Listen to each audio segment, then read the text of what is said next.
이 시간 저희들이 주의 말씀 앞에 무릎을 꿇습니다. 주의 성령께서 말씀을 전하는 자와 말씀을 받는 자를 하나로 묶어주시고 하나님의 음성이 우리의 심령 속에 새겨져서 하나님의 아들, 딸로 살아갈 수 있는 저희들 될 수 있도록 이끌어 주옵소서. 감사드리며 예수 그리스도 이름으로 기도하옵나이다. 아멘. 여러분, 열매가 왜 중요하지요? 열매는 어떤 나무인지를 말하기 때문에 그렇습니다. 예수님께서 좋은 나무인지 나쁜 나무인지는 열매를 통해서 알 수 있다 그랬어요. 지난주 세례 요한이 세례를 받으러 나온 무리들에게 회개에 합당한 열매를 맺으라 그렇게 이제 아주 야단을 쳤잖아요, 그죠? 이 말은 그러면은 사람이 바뀌어야 신앙생활을 할 수 있다는 말인가? 이런 생각들을 가지게 하죠, 그죠? 세례 받으러 나온 사람한테 야, 너 세례 받으려면 저에게 합당한 열매를 맺어 이렇게 야단을 쳤으니까 그 말은 사람이 바뀌어야 세례를 받을 수 있구나 이런 생각을 들게 합니다. 그러나 이제 성경 전체에 흐르는 하나님의 생각은 사람이 바뀌어서 세례를 받는 게 아니고 신앙을 가짐으로 사람이 바뀌는 거죠. 그죠? 그러면 여기서 세례 요한은 죄 사함을 받게 하는 회개의 세례를 전파했다 그랬는데 세례 요한이 세례를 받은 사람들이 정말 죄 용서를 받았나요? 아니잖아요. 죄 용서를 받는 것은 예수 그리스도를 통한 세례 말고는 죄 용서가 없는데 그러면 이제 성경이 말하고 있는 세례 요한이 베풀어 주셨던 죄 사함을 받게 하는 회개의 세례라는 것은 잘못된 삶을 살아왔다 하는 것을 깨닫고 마음을 고쳐 먹는 세례를 이야기하죠, 그렇죠? 그래서 이 세례는 이제 예수 그리스도의 용서를 향하여 발걸음을 내디디는 것을 말합니다. 그러니까 오늘 우리가 받는 세례와는 의미가 좀 다른 내용이다 그렇게 볼 수 있습니다. 그렇다면은 요한은 왜 이런 책망을 했을까요? 회개 세례를 받으려고 하는 진정성을 보여라 하는 이야기입니다. 그죠? 세례 요한이 성경은 이제 세례 요한을 예수님을 예비하는 그런 사역자로 소개하잖아요. 세례 요한이 말하는 것을 보면 예수님이 뭘 말하고 있는지 기대하고 있는지 하는 것들을 우리가 짐작해 볼 수 있다는 이 이야기입니다. 세례 요한이 그 백성들에게 회개에 합당한 열매를 맺어라 하는 말은 이제 새로운 삶을 마음속에 결단하라는 이야기잖아요. 신앙으로 들어 올리는 사람이라면 삶의 방향을 다시 잡는 것을 이야기하겠습니다. 삶의 방향을 다시 잡는다는 것은 이제 신앙생활을 한다는 자체가 내가 교회가 된다는 것이니까 신앙을 가진다는 것이 내가 왕인 인생의 방향에서 하나님이 왕인 인생으로 삶의 방향을 전환 진정성을 가지고 전환을 해라 하는 축구이기도 하고 그죠? 우리가 이 말씀을 들을 때는 어떻게 들어야 되겠습니까? 신앙인인 우리가 이 말을 들을 때는 야고보 사도가 너가 믿음이 있다면 행위로 믿음을 보여라 한 것처럼 우리의 신앙이 열매로 나타나야 한다 하는 것을 말할 수가 있겠습니다. 오늘은 우리가 계속해서 청년들이 와 있기 때문에 지금 하나님 예수님께서 꿈꾸시던 교회는 어떤 교회일까 하는 것들을 살펴보고 있습니다. 오늘 5번째 이 말씀을 1부 예배 때 전하고 2부 예배 때 기도하면서 생각했던 것이 그래서 설교 방향을 약간 바꾸려고 합니다. 여러분이 과연 예수님이 꿈꾸시던 교회를 원할까? 원할까? 네? 예수님이 살아 생전에 교회를 말씀하셨지만 사실 교회는 예수님이 죽고 부활하고 승천하신 후에야 교회가 시작됩니다. 마가의 다락방에서 기도하면서 교회가 시작되죠. 제자 공동체는 예수님의 말씀을 마음에 새기면서 50일 동안 기도만 하고 있었습니다. 그리고 오순절 성령이 강림하면서 비로소 역동성 있는 교회의 모습을 나타내기 시작하죠. 이렇게 시작된 신생교회, 만들어진 신생교회 예루살렘의 모습은 교회가 정말 어떤 사람에 의해서 만들어진 것이 아니라 하나님이 만드신 것이다 하는 것들을 보여주고 있다. 그래서 역사상 한 번밖에 없었던 공동체다. 그렇게 제가 표현하고 또 우리가 이런 공동체를 재현하고 싶고 또 예수님은 다시 이 땅에 그런 교회를 보고 싶어 하지 않겠나 생각을 하는 겁니다. 오순절 성령이 임했을 때에 하나님의 스토리가 마이 스토리가 되었습니다. 그죠? 그래서 마이 스토리가 된 결과 그들은 120명의 제자들은 열심히 힘있게 복음을 전했습니다. 그 복음의 포인트는 36절 오늘 읽지 않았습니다. 읽지 않았는데 너희가 죽인 예수를 하나님이 살리셔서 주와 그리스도가 되게 하셨다 하는 내용입니다. 사실 사도들이 전했던 복음의 포인트일 뿐 아니라 시대가 변해도 이 포인트는 변하지 않겠죠, 그죠? 그 말씀을 전달했을 때에 그 말씀을 들었던 무리들이 우리가 어찌할꼬 그렇게 이야기합니다.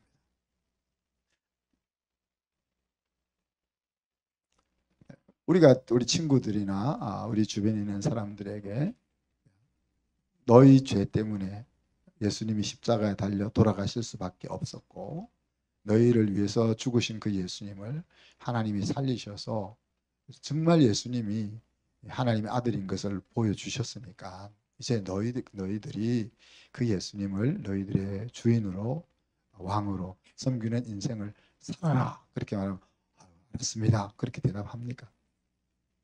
그런데 오늘 그 모인 무리들이 사도들의 그 메시지를 듣고 우리가 어찌할꼬 그렇게 질문을 하고 있죠. 다르게 이야기하면 사도들의 그 말씀 선포에 하나님이 권위를 주셨기 때문에 그 말씀을 듣던 사람들의 마음속에 그러면 나는 어떻게 해야 되지? 이런 마음이 들어왔다 하는 거죠. 그때 베드로는 이렇게 권고합니다. 너희가 회개하여 각각 예수 그리스도의 이름으로 세례를 받고 죄 사함을 받으라. 그리하면 성령의 선물을 받으리니. 그리고는 또 여러 말로 확증하며 권하여 이르되 너희가 이때 이 패역한 세대에서 구원을 받으라 그랬습니다. 우리가 전도를 이야기할 때 복음을 자랑하는 역할은 우리가 해야 될 역할이고 복음을 들은 사람들이 회심하고 신앙을 가지는 것은 하나님이 해야 될 역할이라고 이야기하잖아요. 분명하잖아요. 그죠? 우리가 설득을 잘 한다고 해서 그 사람이 믿음의 신앙의 길로 들어가고 하는 것은 아니다. 그런데 오늘 이제 제자들이 이 복음을 전할 때 보면 그래 나는 이제 너희들에게 복음의 메시지를 전달했으니까 믿든 말든 너희들이 알아서 해. 이런 태도가 아니고 정말 이 복음이 너희들의 것이 되어서 너희들의 인생이 달라졌으면 좋겠다 하는 것들을 다양한 각도에서 강조하고 있는 모습들을 우리가 보는 거죠. 여러 말로. 그냥 여러 말을 했지만 그죠? 우리 지금 36절은 한마디로 이야기해. 너희가 죽인 예수를 하나님이 살리셔서 주와 그리스도가 되게 하셨다 할 때 앞뒤 다 생략하고 우리가 어찌할꼬 이렇게 나와 있지만은 그죠? 어떤 사람은 야 우리가 어떻게 예수님을 죽였냐? 우리 저 사내들인 공회원들이 죽였지 아니면 우리 대제사장이 죽였지 그럴 수도 있고 그죠? 다양한 생각들이 있었을 거예요, 그죠?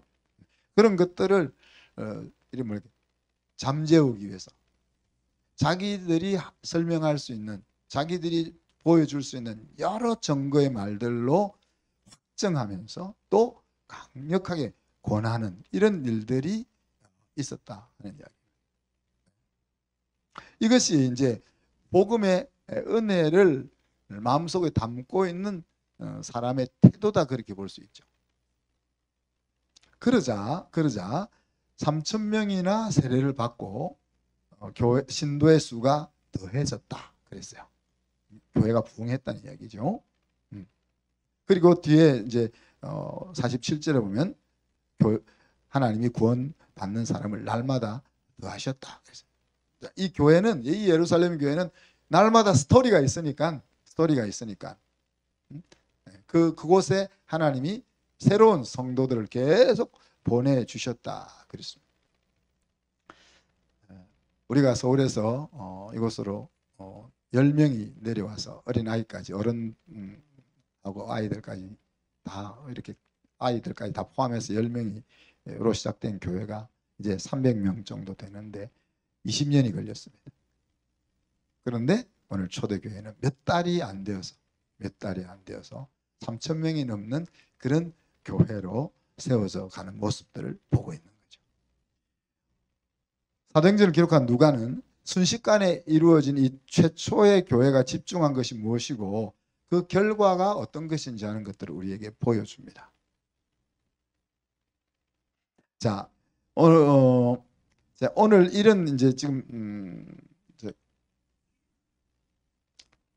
서로 교제하고 떡을 떼며 기도에 전혀 힘쓰는 일이 얼마 동안 계속되었는지는 언급이 없습니다. 그죠? 언급이 없지만은 이 일을 통해서 하나님의 역사가 일어나고 주변의 사람들로부터 칭송을 받는 그런 것들을 생각해 보면 상당한 기간 동안 이 일들이 유지되었다고 볼 수 있겠죠. 그래서 우리가 한 주 열심히 기도하고 또 서로 모여서 교제하고 그랬더니만 하나님께서 교회를 막 부흥시키더라, 그런 일은 없지 않겠어요, 그죠? 우리 교회가 주변에 소문이 퍼지려면, 저 교회 성도들은 어떻더라 하는 소문이 퍼지려면 적어도 몇 달은 이런 일들이 지속되었다라고 볼 수 있겠죠. 자, 그런데 그 몇 달 동안 지속된 교회의 모습의 제일 중요한 스타팅 포인트는 사도의 가르침을 받는 것입니다. 사도의 가르침을 받아, 사도의 가르침을 임해서 그 일로 인하여 이제 일이 시작된다는 이야기입니다.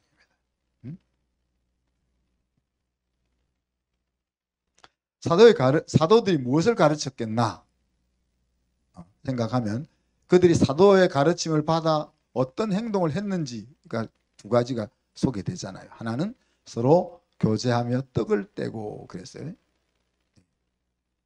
이제 가정교회 모습입니다.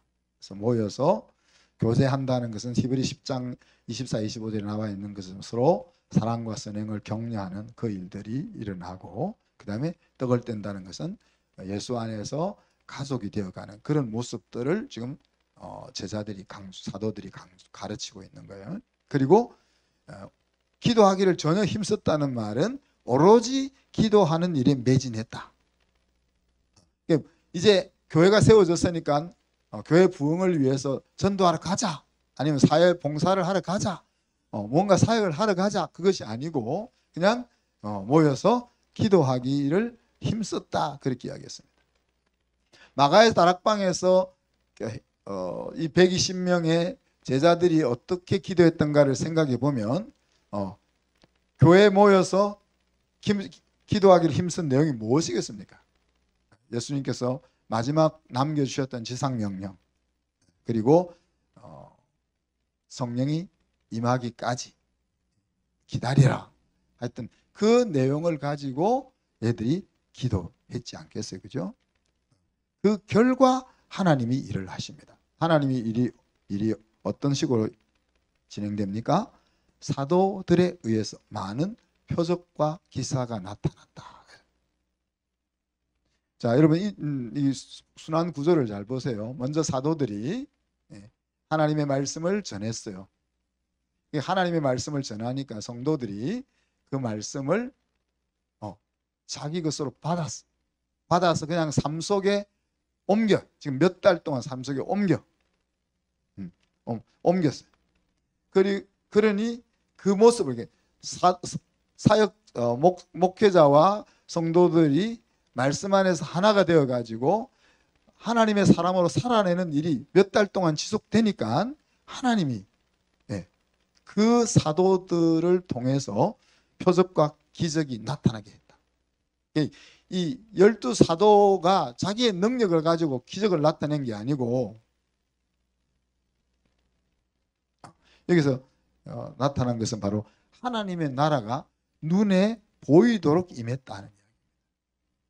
이렇게 제가 설명하듯이 이렇게 설교로 된 것이 아니라, 예를 들어서 죽은 자가 살아나고 눈먼 자가 눈을 뜨고 상한 심령이 회복이 되고 이런 일들이 일어났다 는 이야기. 이런 일들은 뭡니까? 이 12제자가 능력이 있어가지고 이런 일이 일어난 것이 아니고 12제자와 그 말씀을 받은 성도들이 한 팀이 되어가지고 하나님의 아들, 딸로서의 삶을 제대로 보이니까 하나님이 그 지도자들에게 권위를 주시고 능력을 주셔서 이런 일이 일어나게 한 거예요. 이런 순환이 일어나는 겁니다. 그죠? 그러니까 또 어떤 일이 또 일어납니까? 그러자 그런 일이 일어나니까 예루살렘 도성 사람들에게 두려움이 찾아왔어요. 여기 두려움은 그냥 공포스러운 그런 것도 좀 포함되겠지만 경외하는 내용이죠. 하나님을 의식하는, 하나님이란 분이 뭐 있기는 있나 봐.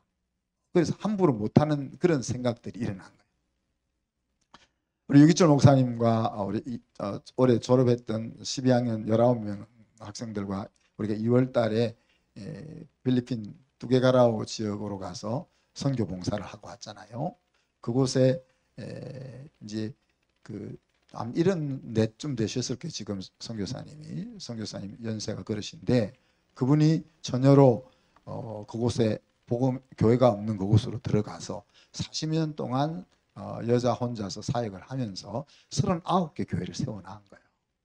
근데 초창기 6, 7년 동안은 그 동네 사람들 배척하고 말씀 안 듣고 안 받고 그랬었는데 어느 시점부터 하나님이 일을 하시니까 이 선교사님의 말씀이 떨어졌을 때 교회에 대해서 부정적으로 대하는 그런 사람들의 가정에 이상한 좋지 않은 일들이 일어나고 이런 일들이 한 번, 두 번이 아니고 계속 반복해서 일어나니까 선교사님이 하시는 말씀이 그 당시에는 자기가 말을 함부로 못했다. 왜? 자기가 말을 하면 그 말이 그냥 마을에서 현실로 일어나니까. 그런 것 같은 일들이 오늘 초대교회에서 일어났다. 그래서 사람들이 예루살렘 동네 사람들이 마음속에 두려움이 찾아왔다. 그리고 그 뒤에 이어나오는 것이 뭐예요? 하나님을 모르는 사람들에게는 두려움이 찾아왔고 교회 안으로 들어온 사람들에게는 이제 세상에 한 번밖에 없었던 그런 예수 안에서 가족이 되는 그런 공동체가 만들어지는 일들이 일어나는 거예요. 그러자 하나님이 또 일을 하시죠. 그래서 믿는 구원받는 사람을 날마다 더했다. 그렇게 얘기했습니다. 자, 그 세상에 한 번밖에 없었던 공동체, 이렇게 대단한 공동체인데 제가 아까 설교 전에 여러분이 정말 그런 공동체를 원할까?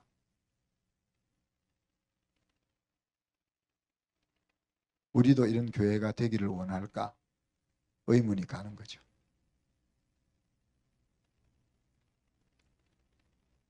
하나님 만드신 예루살렘 교회 초창기 모습은 우리가 할 수 있을지는 모르지만 우리가 꿈꾸는 교회 모습이고 예수님이 기대하는 교회 모습입니다.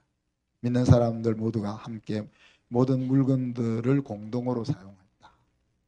지금 이 내용들은 여러분 잘 다 아는 내용들입니다. 그 다음에 집과 땅을 팔아서 필요한 사람들에게 나누어줬다. 그래서 우리가 이것을 설명하자면 능력에 따라 일하고 필요에 따라 사용하는 원시 공산 사회가 이루어졌다는 거예요. 그것이 어떻게 가능할까? 어떻게 가능할까?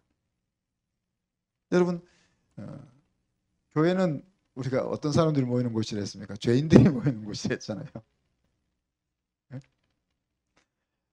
죄인들이 모여서 이런 일이 가능할까? 공산주의나 사회주의가 간과하고 있는 부분이 뭡니까? 사실 공산주의가 이 구조를 가지고 공산주의를 시작했는데 간과하고 있는 부분이 뭡니까? 우리가 죄인이라는 거죠. 사실 이런 일은 성령 충만하고 은혜 충만하고 사도적 말씀이 역사하고 그리스도 안에서 한 가족이 경험되는 상황에서만 가능한 일이에요.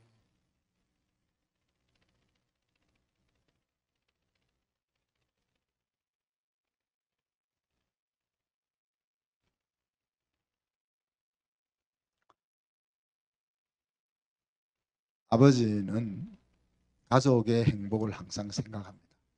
그죠? 아이가 여럿 있으면은 그 아이 하나하나 한 가정 한 가정이 어려움 없이 행복하게 잘 어떻게 살게 할 수 있을까 이거를 생각합니다. 대통령은 전 국민이 어떻게 하면 굶지 않고 불행하지 않고 행복하게 희망을 가지고 살게 할 수 있을까 이것을 고민하는 사람입니다. 목사는 우리 성도들이 부족함 없이 하나님이 복 주시는 그 복을 누리면서 살롬 가운데 어떻게 하면 살게 할 수 있을까 이것을 신경 쓰는 사람. 하나님은 어떤 분이세요? 하나님은 자기 자녀들이 당신이 준비해 놓은 그 풍성한 삶을 제대로 누리면서 어떻게 하면 행복하게 살 수 있을까 하는 것들을 항상 생각하시는 거예요.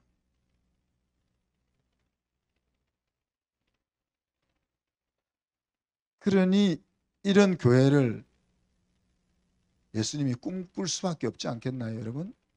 여러분 자녀 중에 자녀가 둘이 있던 셋이 있던 자녀 중에 한 자녀가 잘 행복하고 풍성하게 잘 살고 있다고 해서 다른 자녀가 힘들게 사는 것에 대해서 마음 안 쓸 수가 있겠나요?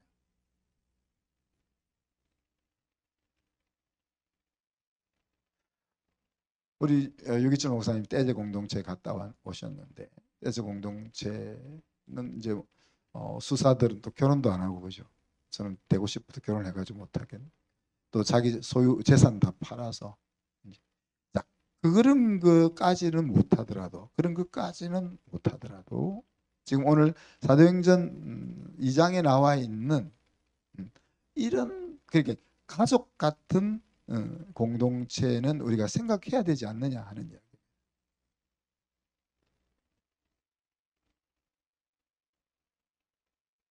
이들은 집에서 떡을 떼며 기쁨과 순전한 마음으로 서로 하나가 되었다. 그렇게 이야기했습니다.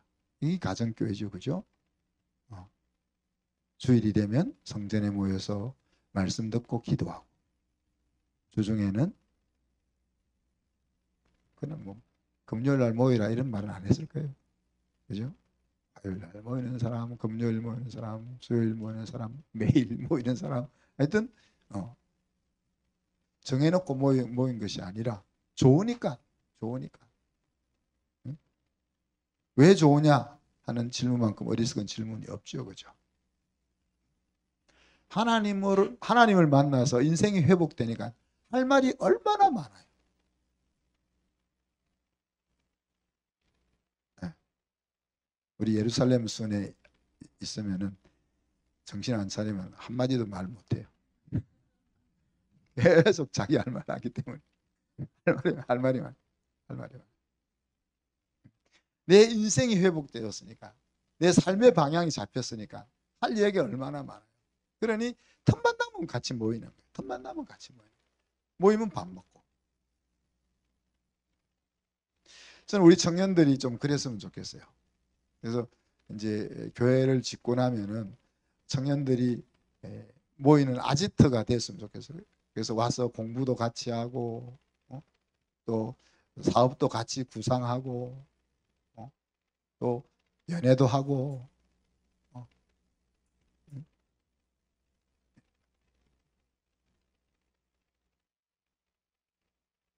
그러니 뭐라고 했어요? 하나님 그렇게 신앙생활을 하니까 주변의 이웃들이 그 예루살렘 교회 성도들을 칭송했다. 그런 표현이에요. 칭송했다.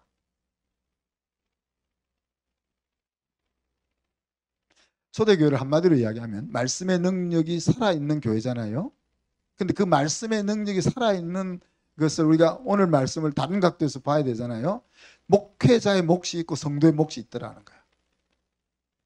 자, 목사가 먼저 하나님의 말씀을 선포를 했죠. 그죠? 근데 그 목사와 성도들 사이에 저 말이 오늘 하나님이 나에게 주시는 말씀이구나 하는 신뢰 관계가 세워져 있으니까 그 말씀을 받은 제자들이 그 말씀을 진짜 하나님의 말씀인 줄 알고 실천하고 순종하는 일이 일어났고, 그렇게 목사와 성도들이 하나가 되어가지고 하나님의 사람으로 살아가려고 막 발버둥 치니까 하나님이 그 목사에게 능력과 권능을 주셨다.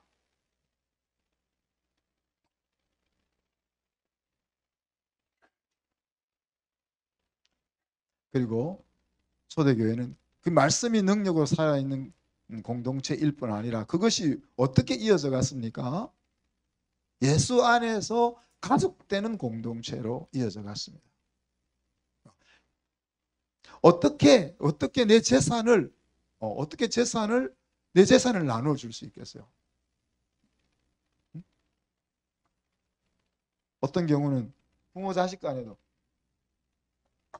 힘들어 할 수 있는 그런 부분들이.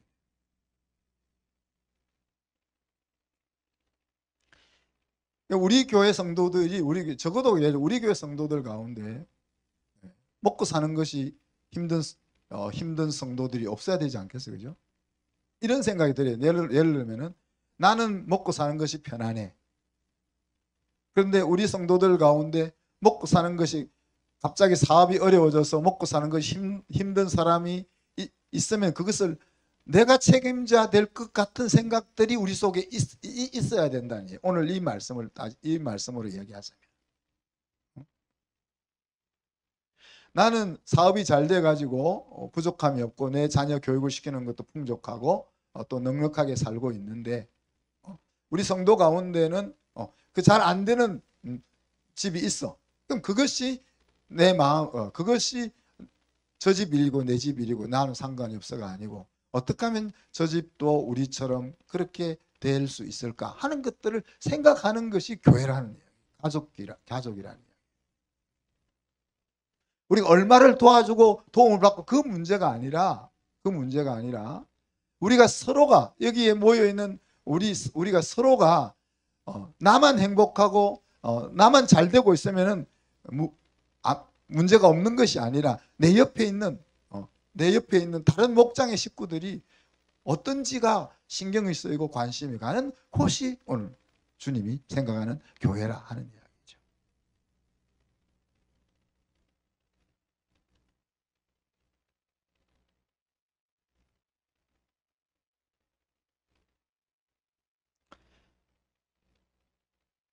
초대교회 성도들의 마음에는 성대 성도들은 기쁨과 순전한 마음으로 가족된 공동체라는 표현을 썼는데 이 말씀은 기쁨과 환경은 별개의 문제다 하는 것들을 알려줍니다. 여러분, 그들의 환경이 뭘 그렇게 기쁜 환경입니까?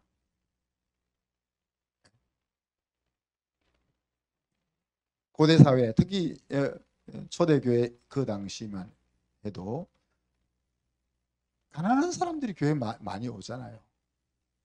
노예들이 많이 오잖아요.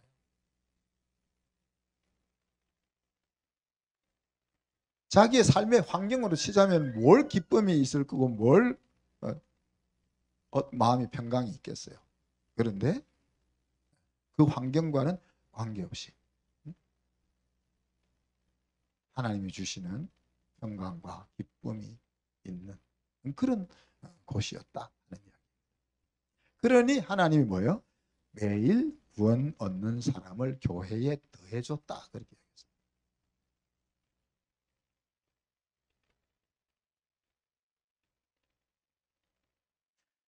우리가 교회가 커지는 것이 중요한 것이 아니고, 교회가 커지는 것이 중요한 것이 아니고, 교회에 새로운 새 생명들이 계속 태어나고 있느냐 하는 것이 왜 중요합니까? 그것은 교회가 살아있느냐 하는 것을 의미하기 때문에 그렇고, 하나님이 그 교회를 믿고 인정하고 있느냐 하는 것이기 때문에 그런 거예요. 그렇잖아요. 성도들이 많아지면 우리 예배당을 지어야 되는, 돈도 많이 들고 힘들잖아요. 우리끼리 요 정도만 모여서 지내면 되는데.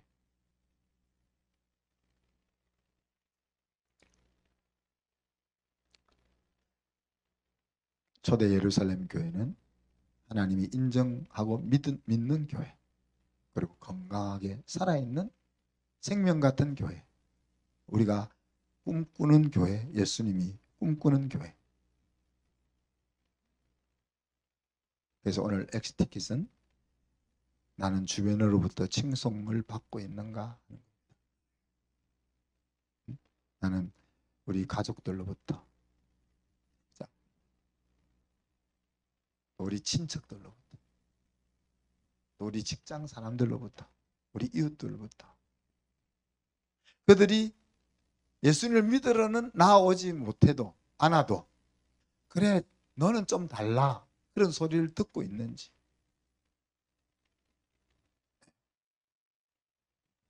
그것이 오늘 초대교회의 신앙의 열매잖아요. 그죠? 신앙 열매잖아요.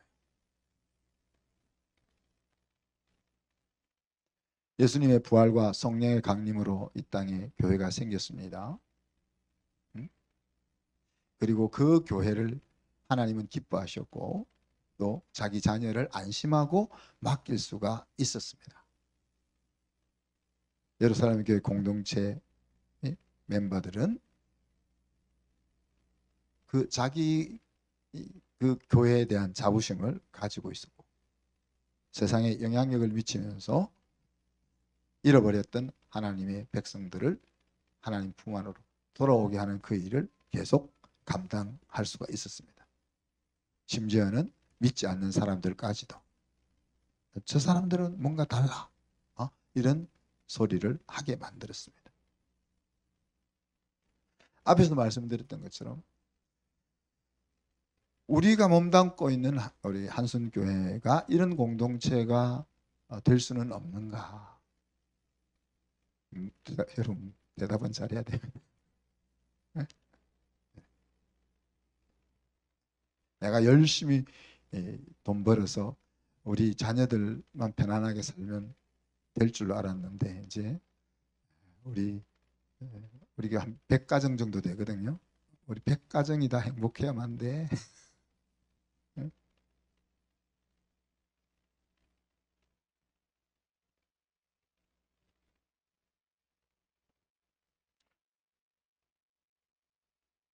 우리가 종교로 매여 있는 엮여 있는 그런 집단이 아니라 하나님을 향한 신앙으로 엮여 있는. 그래서 오늘 사도가 말씀을 전하고 성도들은 그 말씀을 받아서 하나님의 말처럼 받아서 삶의 프랙티스가 일어나고, 그거를 보니 하나님이 이뻐가지고 그 사역자에게 더 큰 능력을 더 입혀주고, 그 사역자의 말씀을 통해서 성도들은 이 세상에서 일어날 수 없는 예수 안에서 가족 같은 공동체를 만들어내고, 하나님은 그 공동체를 믿어 자기 백성들을, 자기 자녀들을 계속해서 믿고 그 교회에 맡겨주는 이런 일들이, 이런 일들의 선순환이 우리 교회에 일어났으면 하는 이 시간 말씀 생각하면서 우리 한 1, 2분 동안 기도합시다. 하나님, 우리도 예루살렘 교회처럼 예수 안에서 정말 가족된 교회가 되게 하여 주옵소서. 주변 이웃들로부터 칭송받는 마을 교회가 되게 하여 주옵소서. 한 1, 2분 동안 기도하겠습니다. 하나님, 사랑과 은혜를 감사합니다. 오늘 예루살렘 교회에는 제정신으로는 일어날 수 없는 일들이 일어났습니다. 그리고 저희들도 그런 하나님이 믿고 맡길 수 있는 그런 교회가 되고 싶은 마음을 가지고 있습니다. 이 일이 사람의 힘으로 되는 일이 아니라 하나님의 크신 은혜와 역사가 있어야 가능한 일인 줄 압니다. 하나님, 우리 성도들의 마음 속에 정말 예수 안에서 하나 되는 그런 주님이 꿈꾸시는 교회가 되고 싶은 마음을 먹게 하시고 그 일들이 하나하나 이루어질 수 있는 교회로 이끌어 주옵소서. 감사드리며 예수 그리스도 이름으로 기도하옵나이다. 아멘.